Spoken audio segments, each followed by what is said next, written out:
창세기 6장 5절부터 22절까지입니다.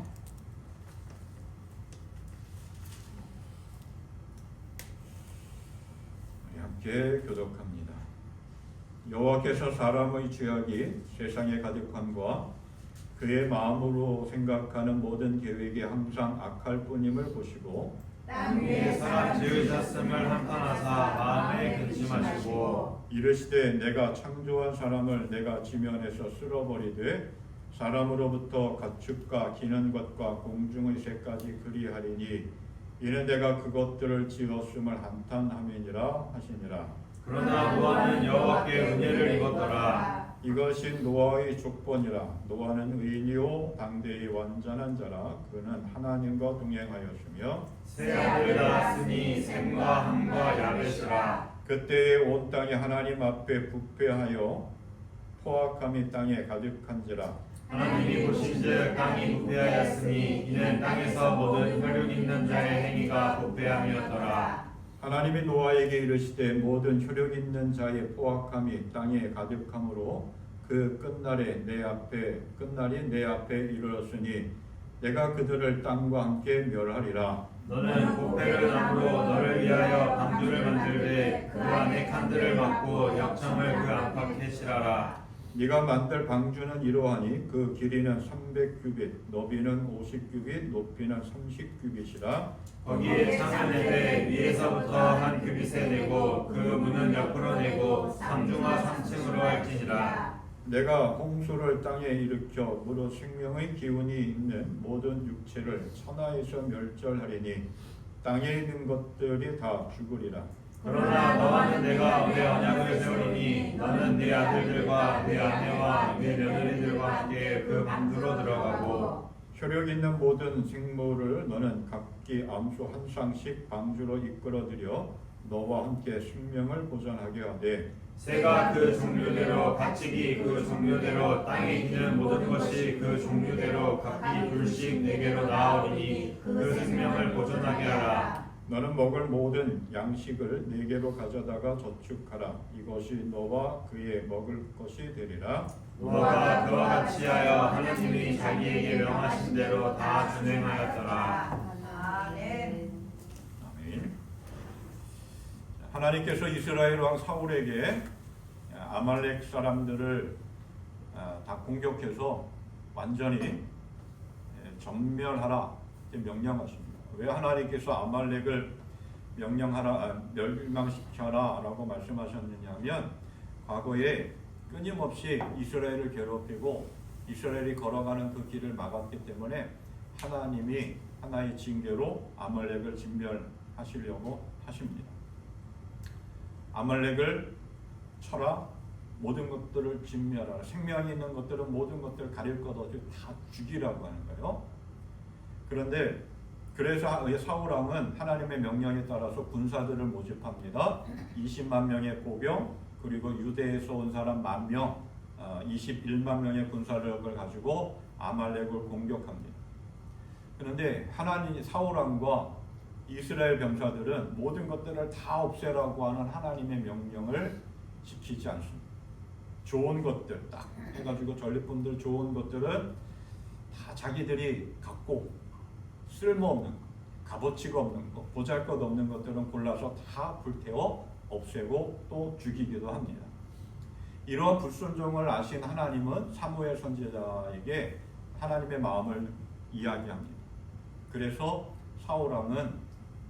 사무엘 선지자는 사울왕을 찾아갑니다.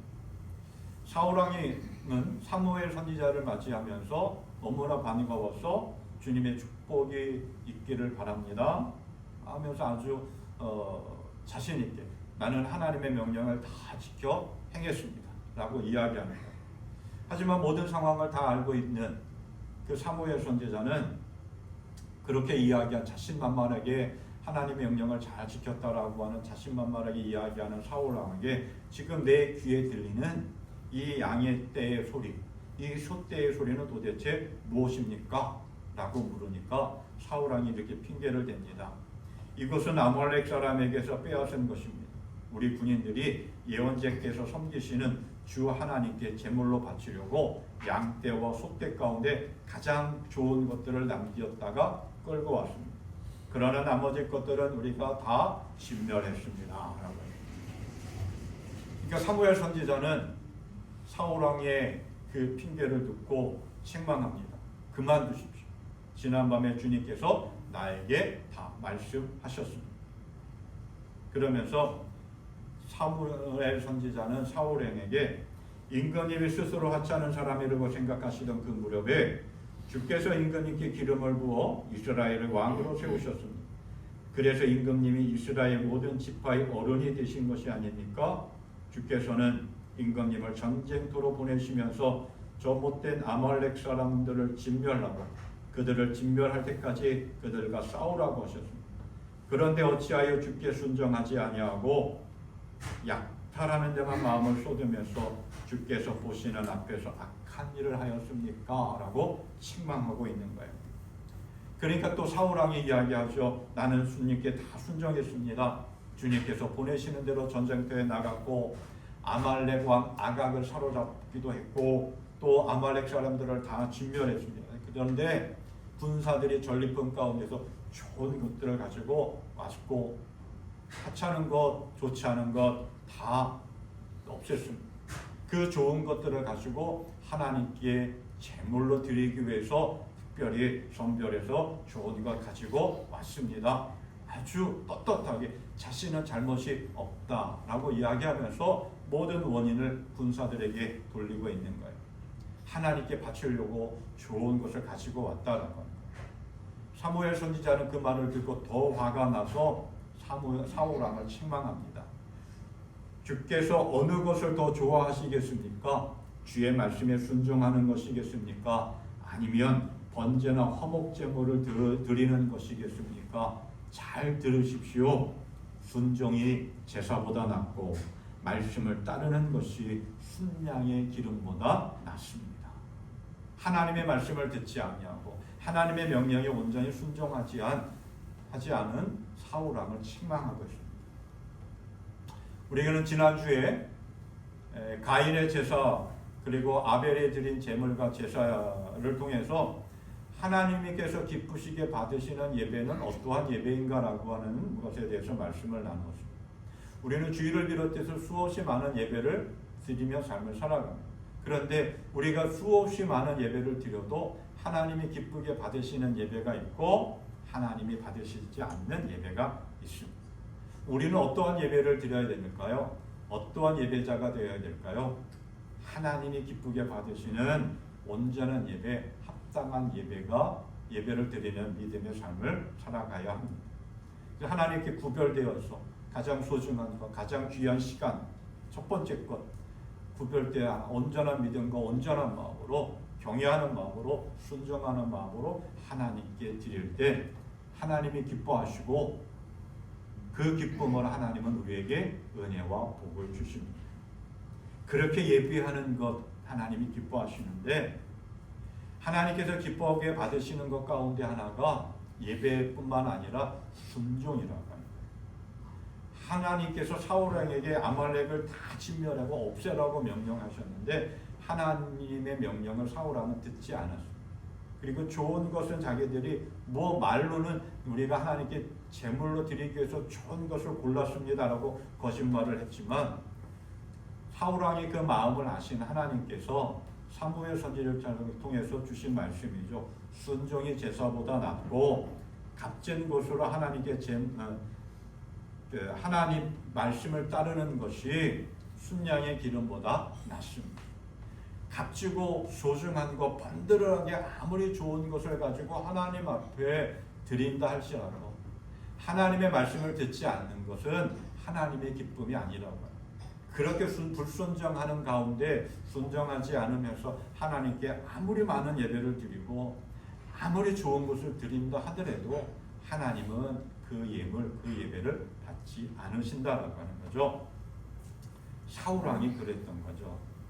하나님으로부터 이스라엘 왕으로 부름을 받았을 때는 아버지의 말을 순종하고 늘 효자로서 아주 좋은 삶을 살아갔고 하나님 말씀대로 잘 듣고 하나님을 예배하는 삶을 살아갔습니다.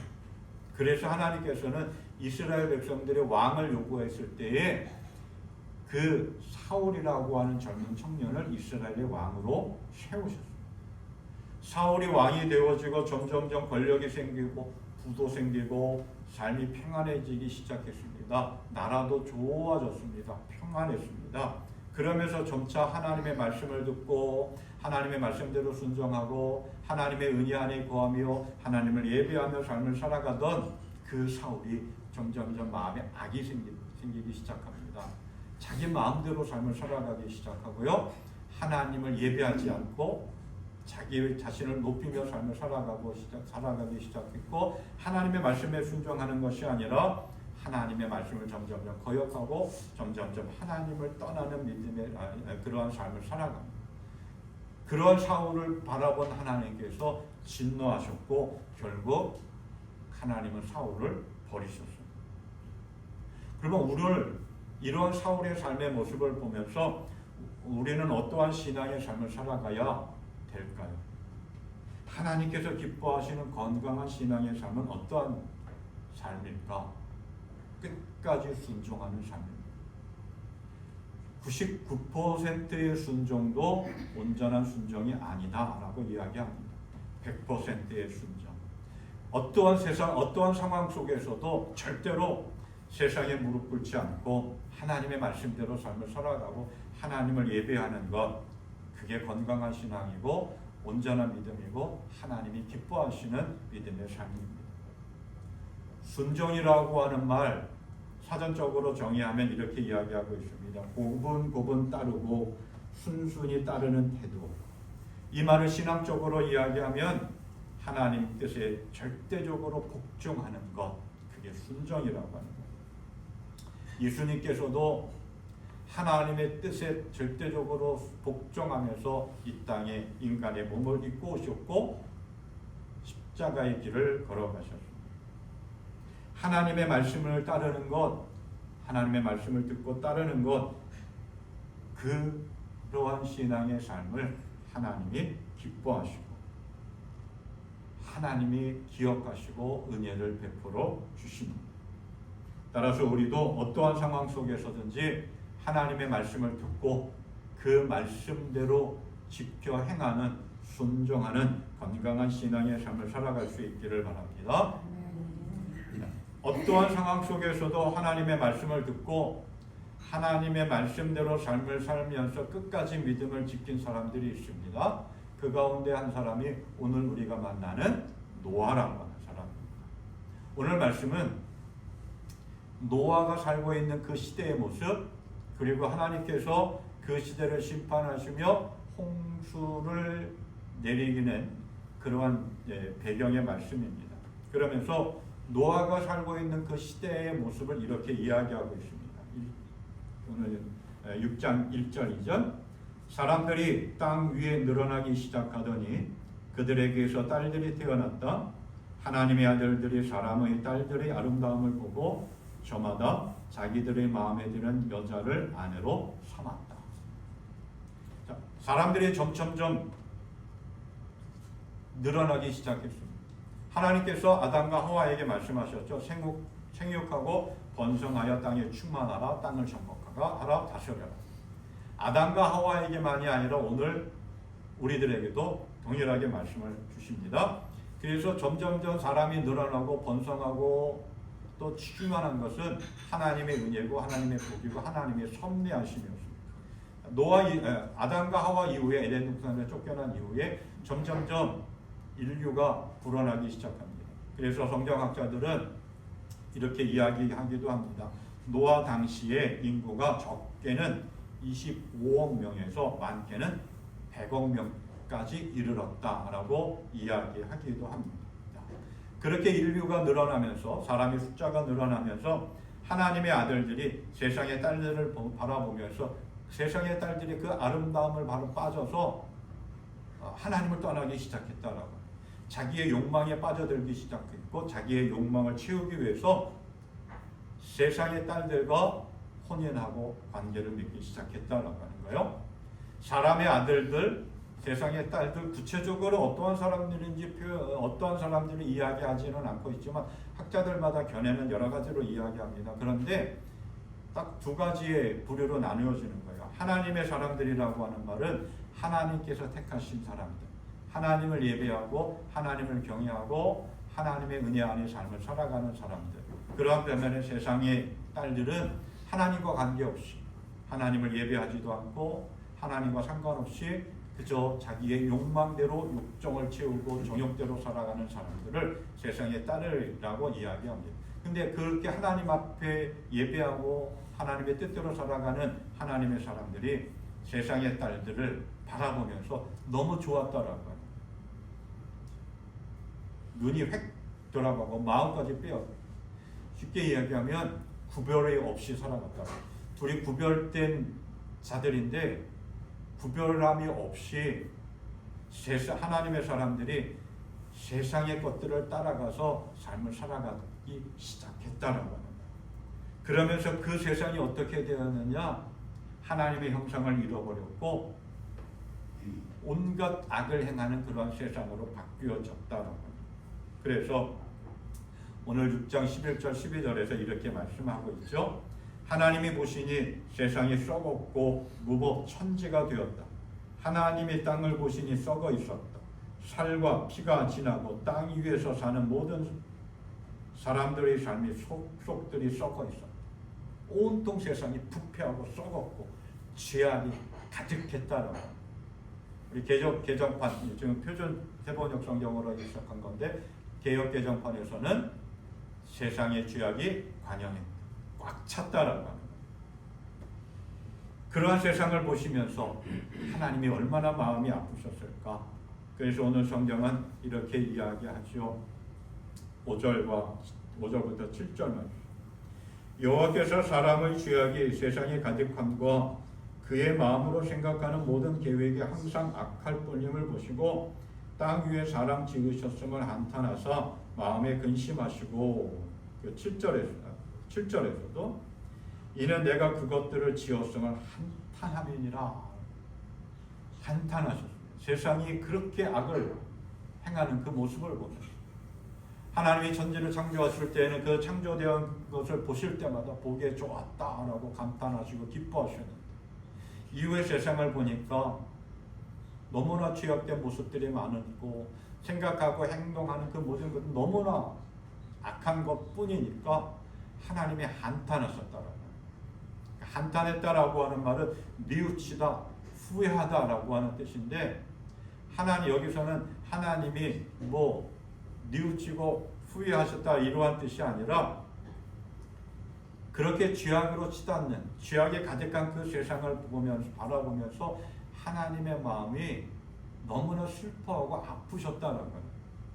그래서 하나님은 결단하시는 거예요. 결단하십니다. 내가 이 세상을 심판하겠다. 다스려 없애겠다. 그렇게 결단하시는 하나님의 마음이 근심했다라고 이야기하는데 슬펐다라고 죄악으로 가득한 그 세상을 바라보면서 온갖 말하고 행하는 모든 것들이 악한 것만 가득했던 그 사람들을 바라보시면서 하나님이 슬픔에 잠겼고 마음이 아프셨다라고 합니다. 그러한 세상 속에서 노아는 하나님만 바라보며 삶을 살아갔습니다. 하나님을 의식하면서 변함없이 하나님 말씀대로 삶을 살아갔습니다. 끝까지 순종하는 삶을 살아갔습니다. 그래서 하나님은 노아를 기억하셨고 그러한 노아에게 특별한 은혜를 베풀어 주셨습니다. 이 노아의 시대의 모습을 보면서 오늘 우리가 살아가고 있는 이 시대의 모습도 생각해 보면 별반 다르지 않다라고 합니다. 디모데후서 3장을 보면 마지막 때의 모습에 대해서 이야기합니다. 자기만 사랑하고 감사도 이루고 사랑도 없고 온갖 극악한 세상 속에서 삶을 살아가고 있다라고 하는 거죠. 오늘 우리들이 살아가고 있는 이 시대도 보면 많은 사람들이 하나님 없이 살아가고 있습니다.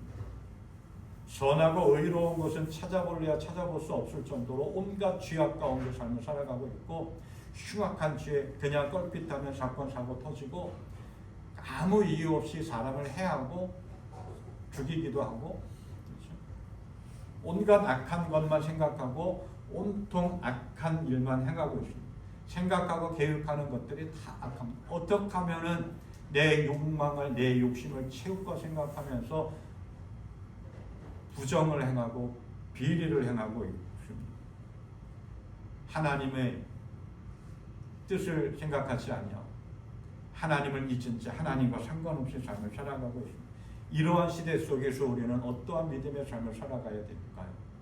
노아처럼 하나님을 바라보고 하나님과 함께하는 믿음의 삶을 살아가야 될 줄로 믿습니다. 어떠한 상황 속에서든지 하나님께 순종하는 믿음의 삶, 하나님의 말씀을 듣고 순종하며 예배하는 믿음의 삶을 살아갈 수 있기를 바랍니다.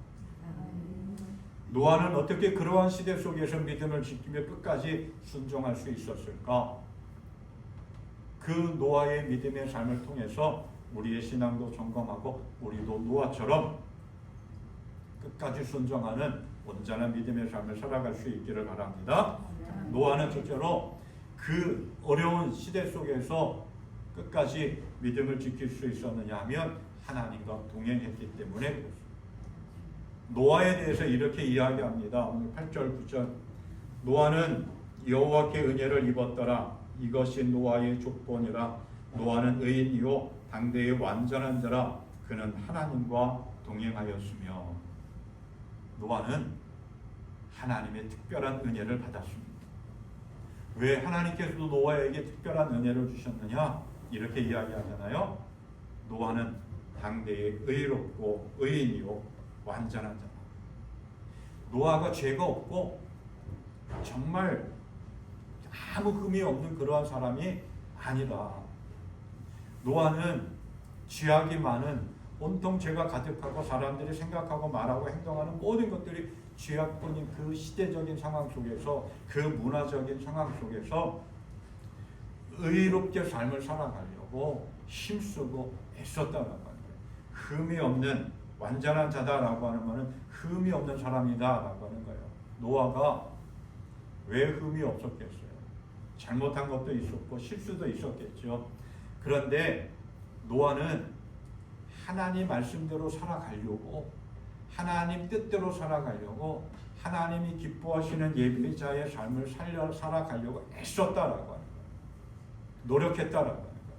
그 모습을 보면서 하나님은 기뻐하셨습니다. 하나님 뜻대로 살아가려고 하는 노아를 이쁘게 봐주셨다라고 합니다. 오늘 우리도 사람들과의 관계 속에서 뭔가 정직하게 진실되게 또 자기에게 맡겨진 일을 최선을 다해서 노력하는 사람들, 그게 꼭 완벽하게 성공하고 또 완벽하지는 않다 하더라도, 온전하지는 않다 하더라도 그렇게 열심히 노력하는 사람을 이쁘게 봐주고 잘했다 이렇게 칭찬해주고 격려해주는 것처럼 하나님도 노아의 그러한 믿음의 삶을 이쁘게 봐주셔서 의인이다, 완전한 자다, 흠이 없는 어느 티가 없는 그러한 완전한 자다라고 인정해 주신 거죠. 그렇게 노력하고 힘쓰는 노아를 하나님께서는 기억하시고 은혜를 특별히 베풀어 주셨습니다. 그 은혜를 베풀어 주실 수 있었던 또 하나의 은혜가 이유가 뭐냐? 하나님과 동행하는 삶을 살아갔다라고 합니다. 노아가 왜 하나님으로부터 의인이다, 완전한 자다 이렇게 이쁨을 받고 인정을 받았느냐? 늘 하나님과 동행하는 삶을 살아갔기 때문에 그렇습니다. 하나님과 동행했다라고 하는 말의 뜻은 하나님과 함께 살다, 하나님과 함께 길을 걷다라고 합니다. 노아는 그 죄악이 가득한 세상 속에서 다른 누구보다도 하나님과 함께하는 삶을 살아가기를 원했고 그러한 삶을 살아가려고 노력했습니다. 하나님과 동행하는 삶을 살아간다라고 하는 말은 하나님을 의식하면서 살아간다라고 하는 거예요. 하나님을 사랑하면서 살아간다라고 하는 거고 하나님을 가까이 하는 삶을 살아간다라고 합니다. 그런데 그 시대의 다른 사람들, 오늘도 보면 세상에 많은 사람들은 하나님과는 상관없이 하나님을 의식하지 않은 채 삶을 살아가고 있습니다. 하나님의 은혜 속에서 하나님을 예배하면서 삶을 살아간다고 하는 사람들조차도 때로는 하나님을 의식하지 아니하고 하나님을 전혀 생각하지 아니하고 하나님을 가까이 하지 아니하려고 하는 그러한 삶을 살아가고 있는 이 시대 속에서 우리는 노아처럼 하나님과 동행하는 사람, 하나님을 의식하는 호람되고 신앙의 삶을 살아갈 수 있기를 바랍니다. 노아가 이렇게 하나님과 동행하면서 삶을 살아갈 수 있었던 그 이유가 뭘까? 어떤 영향력이 있었다라고 봅니다. 성경에 하나님과 동행한 사람이 또 있죠. 누구예요? 우리 친척 가운데 있는 에녹이라고 하는. 하나님과 동행하는 삶이 되기를 소망합니다. 자, 성경에 이렇게 이야기해요. 창세기 5장 23절 24절.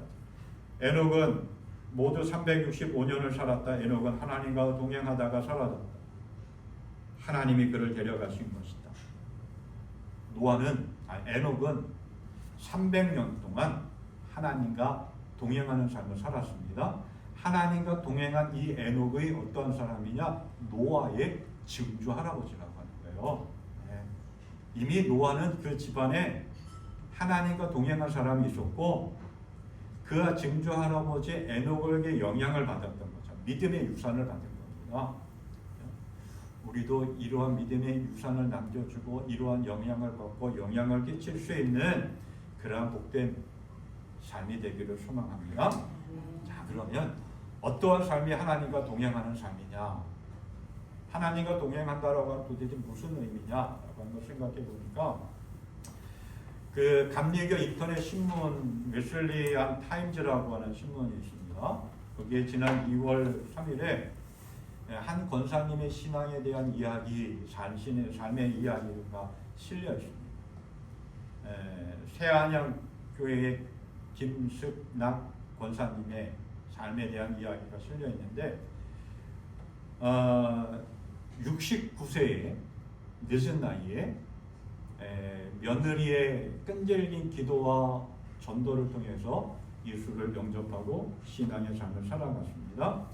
경상남도 합천이 고향인데 유교적인 그 집안에서 무속 신앙의 삶을 살아갔던 그분이 며느리의 그 기도와 전도로 1999년 69세에 예수를 영접을 하면서 신앙생활을 시작했습니다. 그런데 젊은 날 고생을 해서 허리가 90도로 굽은 채 삶을 살아갔고 또 배움이 없어서 한글을 모르셨다고 합니다. 그런데 이분이 한글을 깨우치면서 쉬지 않고 매일 성경을 읽으셨다고 해요. 그래서 짧은 그 기간에 95세에 지난 1월에 하나님의 품에 안겨 돌아가셨는데 그 30여 년 되는 그러한 짧은 인생 속에서 매일 성경을 읽으셨다.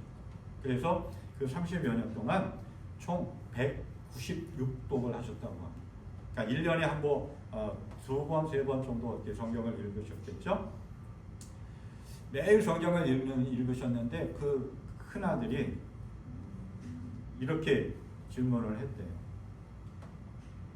어머니, 성경을 그렇게 많이 읽으시면 그 내용을 다 아시겠네요? 라고 물었더니 대답을 이렇게 합니다. 내가 내용을 외우거나 알려고 읽는 게 아니다. 그냥 하나님 말씀을 보는 것 자체가 즐겁다라고 말씀하셨다고 합니다. 그리고 고령에 얼마 전부터 교회 나가기가 힘드셔서 자기 집 본인이 살고 계시는 혼자 살고 계셨는데 거실에 예배 초소처럼 이렇게 만들어 놓고 매일 새벽에 일어나서 5시에 하나님 앞에 기도하면서 새벽 기도를 시작하고 주일에 교회도 나가지 못하니까 자기 집 거실에서 정성을 다해서 마음을 다해서 예배를 드렸대요. 그래서 큰아들이 자기 집으로 모시려고 했는데 이렇게 또 대답을 했다고 합니다. 내가 거기 가면 대화할 사람도 없고 다니던 교회도 못 간다. 나는 여기가 내 집이고 내 교회다.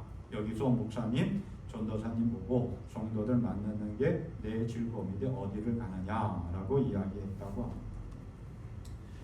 늦게 예수를 믿고 영접하고 신앙생활을 했지만 그 짧은 30여 년 동안에 늘 하나님 앞에 예배하며 말씀을 읽으면서 하나님과 동행하는 믿음의 삶, 하나님과 함께하는 믿음의 삶을 살아갔다라고 합니다. 그리고 95세에 세상을 떠나시면서 뭐 가족들 뿐만 아니라 본인이 다니고 있는 교회의 모든 성도들의 큰 한영과 아쉬움의 이별을 담으면서 이제 천국으로 들어가셨다라고 하는 이야기가 있습니다. 이분의 이러한 신앙의 삶이 하나님과 동행하는 건강한 신앙의 삶이라고 하는 거예요. 그러니까 동행이라고 하는 것은 말 그대로 혼자 걷는 게 아니죠. 함께 걷는 것입니다. 동행을 잘하기 위해서는 서로 걸어가는 속도를 맞추어야 되고요. 서로 뭐 때로는 침묵하기도 하고 또 이야기하기도 하고 또 잘 들어야 되겠고 서로 존중하면서 같은 방향을 바라보면서 걸어갈 때 행복한 동행의 길이 될 수가 있겠죠. 우리가 신앙 생활하면서 하나님과 동행하는 것도 역시 마찬가지. 하나님과 함께 믿음의 속도를 맞추고 하나님의 음성을 듣고 또 때로는 침묵하면서 하나님과 같은 방향을 향하여 걸어가는 것, 그게 동행이죠. 그래서 늘 우리는 하나님의 말씀을 잘 들어야 돼요. 그리고 하나님의 말씀을 들은 대로 끝까지 순종하는 믿음의 삶을 살아가야 합니다. 그때 하나님은 우리를 기억하시고 은혜와 사랑으로 돌보아 주십니다. 노아의 삶이 그랬습니다. 정말 죄악이 가득한 세상, 온갖 악한 것, 하나님을 버리고 떠난 그 시대 속에서도 노아는 하나님의 말씀을 기다렸고 들었고 그 말씀대로 순종하며 삶을 살아갔습니다. 우리도 노아처럼 변함없이 하나님의 말씀에 귀를 기울이고 그 말씀에 순종하면서 동행하는 믿음의 삶 되기를 소망합니다. 하나님과 동행하는 믿음의 삶을 살아갔던 노아는 하나님의 언약을 붙잡음으로 인해서 어떠한 상황 속에서도 흔들리지 아니하고 끝까지 믿음을 지키며 순종하는 삶을 살았습니다. 우리는 삶을 살아가며 수없이 많은 풍랑을 만나기도, 폭풍우를 만나기도 해요. 그럴 때마다 우리는 무언가를 붙잡습니다.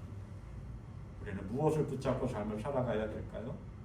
어떤 사람은 권력을 붙잡기도 하고요. 어떤 사람은 물질을 붙잡기도 합니다. 그러나 우리는 하나님의 말씀을 붙잡는 인생이 되기를 소망합니다. 오늘 말씀합니다. 18절부터 17절 말씀부터 조금 보면 그렇게 하나님이 내가 이 죄악으로 물든 세상을 홍수로 심판하겠다. 그러나 내가 너와 너의 가족은 구원하겠다. 라고 하나님이 말씀합니다. 그러면서 18절에서 뭐라고 말씀하시느냐? 그러나 너하고는 내가 직접 언약을 세우겠다라고 말씀합니다. 우리 성경 개역 개정판에서는 그러나 너와는 내가 내 언약을 세우리니 방주로 들어가라. 언약이라고 하는 말의 의미는 쪼갠다, 갈라진다라고 하는 말이에요. 고대 시대에서 두 사람이 언약을 지킬 때 그 언약의 증거로 가죽을 잡아서 반을 쪼갭니다. 그래서 언약을 지키지 않으면 이 반으로 쪼갠 짐승처럼 죽음을 의미합니다. 그러니까 반드시 지킨다라고 합니다. 하나님이 노아에게 말씀하시는 거예요. 내가 이 세상을 죄악으로 가득한 이 세상을 심판하겠다. 그러나 내가 너와 너의 가족은 구원하겠다. 방주를 만들어라. 그리고 방주로 들어가라. 노아는 세상의 모든 사람들이 하나님의 말씀을 듣지도 않았고 하나님을 예배하지도 않았고 하나님과 전혀 상관없이 삶을 살아갔지만 하나님과 동행한 노아는 하나님의 약속의 말씀을 믿었습니다. 그리고 그 말씀을 붙잡고 의지하며 삶을 살아갔습니다. 그래서 흔들림 없이 끝까지 순종할 수 있었던 것입니다. 우리도 끝까지 순종하는 믿음의 삶을 살아가야 합니다. 그런데 끝까지 순종하는 것을 잘 하지 못합니다. 왜 그럴까요? 우리는 끝까지 믿음을 지키지 못할 수도 있습니다. 왜 그럴까요? 눈에 보이지 않기 때문에. 그렇죠? 어떠한 모습이, 어떠한 결과가 눈에 보이지 않기 때문에 끝까지 믿음을 지키지 못하고 중간에 포기하기도 하고 끝까지 순종하지도 못하고, 노아도 마찬가지였어요. 아무런 징조도 보이지 않았고 눈에 보이는 어떤 가시적인 현상도 없었습니다. 비가 내리겠다라고 했는데 비 올 전혀 그러한 날씨도 아니었고요. 그러나 노아는 그 하나님의 약속을 믿었습니다. 그 노아의 믿음에 대해서 히브리서 11장에서 이렇게 이야기합니다. 11장 1절과 3절 그리고 7절. 믿음은 바라는 것들의 바탕이요 보이지 않은 것들의 증거입니다. 실상 옛 조상들은 믿음이 있었기에 좋은 증거를 받았습니다. 믿음으로 노아는 하나님께서 아직 보이지 않는 일들을 지시하셨을 때에 경외심을 가지고 방주를 지어서 자기 가족을 구원하였습니다. 그래서 그는 세상을 정죄하고 믿음을 따른 의를 유업으로 받은 사람이 되었습니다. 하나님이 노아에게 세상을 심판할 같이 너는 방주를 지어라 합니다. 그런데 하나님께서 심판하신다라고 하는 그 어떠한 징조도 보이지 않았습니다. 세상은 변함없이 죄악 가운데 행하고 있습니다. 죄악에 가득 찼습니다. 그럼에도 불구하고 노아는 하나님의 약속의 말씀을 붙잡았습니다.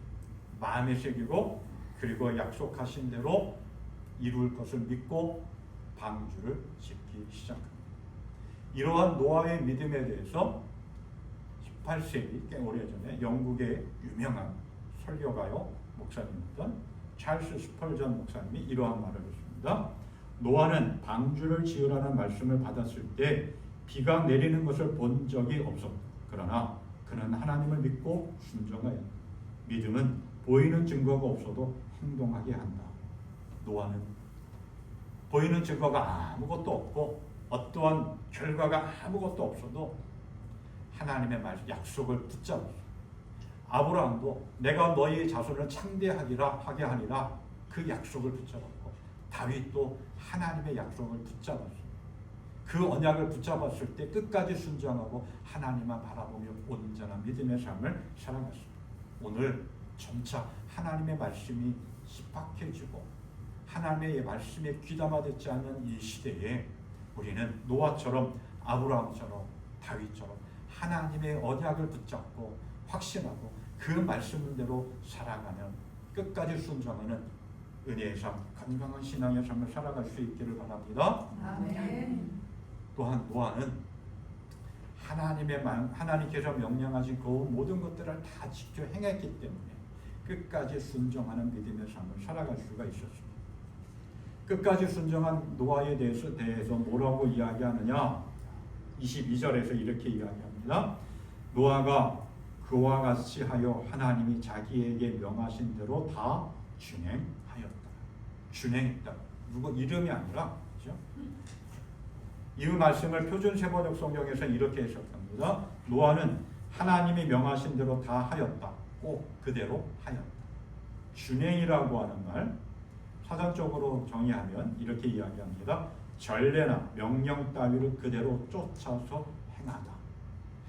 노아는 하나님께서 자신에게 명령하신 것들을 하나도 빠짐없이 다 지켜 행했다는 것. 이 말씀이 창세기 7장 5절에서도 이렇게 이야기합니다. 노아가 여호와께서 자기에게 명하신 대로 다 준행하였다.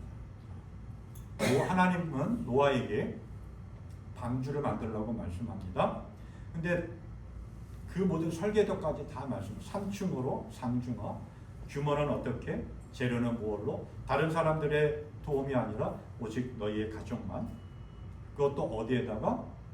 성경에는 뭐 정확하게 이야기하지는 않은데 어디 나면 창세기 8장에 보면 방주가 어디에 머물렀다라고 이야기하느냐면 아라랏산에 머물렀다 이야기합니다.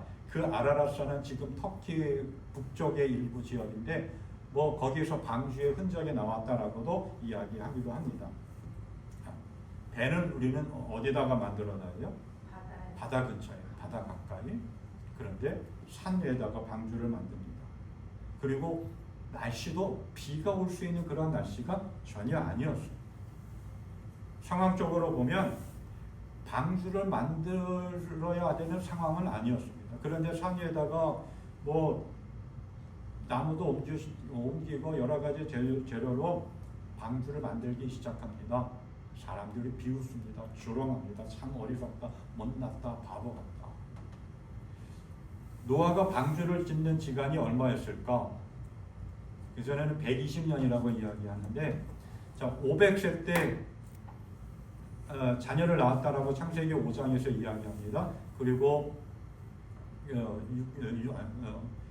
600세 때 홍수가 내리기 시작합니다. 근데 성경학자들이 이야기하기는 그 중간에 하나님이 어느 정도 시간이 흐른 다음에 노아에게 방주를 만들라고 했을 것이다. 그래서 최소한 50년에서 70년 동안 노아는 꾸준하게 묵묵히 하나님의 명령대로 그대로 방주를 졌다라고 하는 거예요. 그 50년에서 70년, 80년의 사이 동안에 사람들이 비난과 조롱 속에서 방주를 짓습니다. 자그마한 것이 아니었어요. 어마어마한 큰 방주였습니다. 그 방주를 짓는 것 노아가 얼마나 힘들었겠습니까? 때로는 외로울 수도 있었겠죠. 하지만 노아는 하나님의 명령에 다 지켜 하나도 빠짐없이 준행했다라고 합니다. 그렇게 방주를 다 완성함으로 인해서 하나님의 은혜 안에서 은혜로 구원함을 받았던 것이죠. 오늘 우리가 살아가고 있는 이 시대도 마찬가지입니다. 점점 시대가 악해져 가고 있습니다. 하나님의 말씀을 듣는 사람들도 하나님의 말씀대로 제대로 행하지 않을 때가 얼마나 많은지 모르겠습니다. 우리 자신을 돌이켜보면 정말 그렇죠? 얼마나 하나님의 말씀을 거역하고 있는지 모르죠.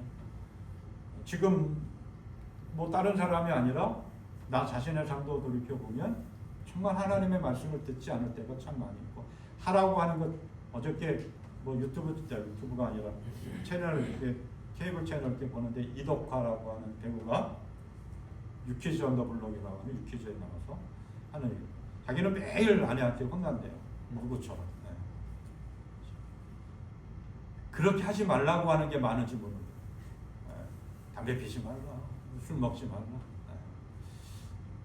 우리도 그렇게 생각할 때가 있어요. 하나님이 우리에게 말씀하시는데 그렇게 하지 말라고 하는 왜 이렇게 많은지. 그래서 우리 사람의 심령을 하지 말라고 하는 것은 더 하려고 합니다. 그 시대의 모습, 오늘 시대의 모습이 그랬다고 합니다. 그런데 그러한 상황 속에서도 노아는 하나님의 말씀을 소중히 여기며 그 말씀을 듣기를 원했다. 자, 상황을 한번 더 다른 상황을 한번 생각해 봅니다. 자, 방주에 들어가서 이제 비가 내리기 시작했고 비가 그쳤습니다. 바깥을 창문을 열어서 보니까 날이 맑았어요. 자기가 눈에 보이는 대로 자기 마음대로 노아는 문을 열고 방주 밖으로 세상으로 나갈 수도 있었겠죠. 그런데 노아는 그렇게 하지 않았어요. 거기서 하나님의 말씀을 듣기를 기다렸어요. 그리고 하나님이 나가라고 하는 그 말씀을 듣고 방주 밖으로 문을 열고 나갔어요. 철저하게 처음부터 끝까지 하나님의 말씀에 순종한 노아. 오늘 우리도 노아처럼 때로는 이해할 수 없고 받아들일 수 없고 힘겨운 그러한 모습들도 있지만 하나님의 언약의 말씀을 붙잡고 끝까지 모든 것 하나도 빠짐없이 하나님의 말씀을 준행하는, 지켜 행하는 건강한 신앙의 삶을 살아갈 수 있기를 바랍니다. 아까 말씀드렸던 것처럼 99%의 순종도 온전한 순종은 아니라고 합니다. 하나도 빠짐없이, 그리고 처음부터 끝까지 하나님의 말씀에 귀를 기울이고 그 하나님의 말씀을 붙잡고 끝까지 순종하는 건강한 믿음의 삶을 살아갈 수 있기를 바랍니다. 그래서 노아처럼 하나님으로부터 특별한 은혜를 누리는 복된 인생, 승리하는 인생 되기를 주님의 이름으로 축원합니다. 찬송가 433장